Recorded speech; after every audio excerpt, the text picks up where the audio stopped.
Welcome back to my channel. So in the last video we were discussing about the modes of IO transfer. Let's discuss the first method of IO transfer, that is programmed input output, and that it is also known as polling. Okay, in this video I will be discussing this one only.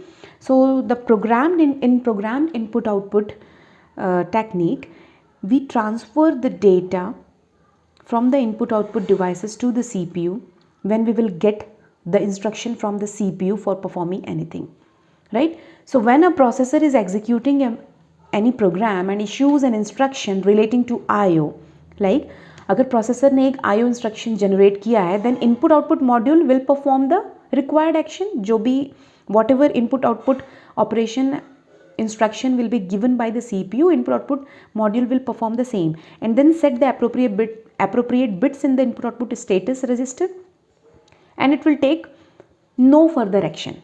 Now it's the responsibility of the processor to keep an eye on that IO device कि उसने अपना data ready कर लिया क्या, whether that IO device is ready with that data that you want, that the processor want.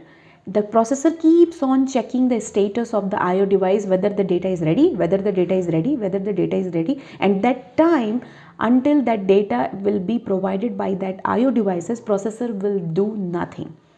So there is no interrupt. That we have discussed interrupt in the last video, that there is no interrupt. So that IO devices will not interrupt the processor. It is the whole sole responsibility of the processor to keep an eye on the IO device and check the status of the IO device, whether the data is available or not.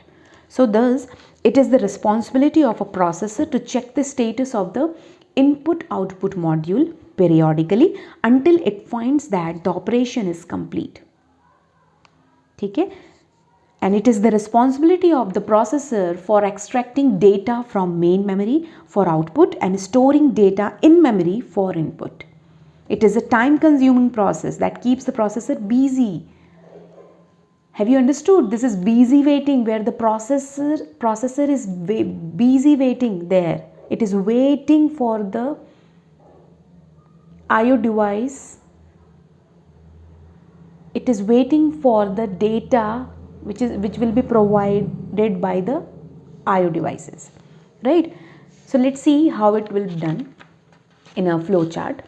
So as you can see here the CPU will issue a read command to IO module. CPU is giving instruction to IO, command to IO. Then what CPU is doing? यहाँ तो IO operation अपना perform कर रहा है. It will give data after some time, after performing the action that will be given by the processor. Till that time, what processor is doing? It is reading the status of the IO.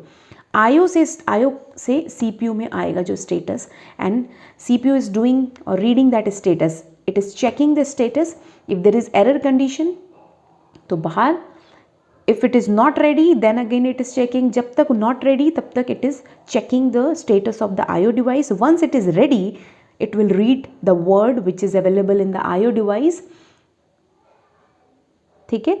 So now what we are actually doing? We are actually performing the transfer operation from the IO device to the CPU. ठीक है? अगर read operation मिला था, so now that IO device, that word which is required by the CPU is available in the IO devices that can be read by the CPU now. So it will read once it is ready.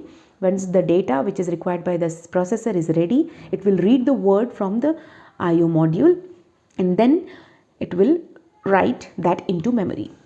IO से लिया and then it will write into the memory. है ना? क्यों ऐसा बोल रहे हैं? क्योंकि कैसे कनेक्ट होता है?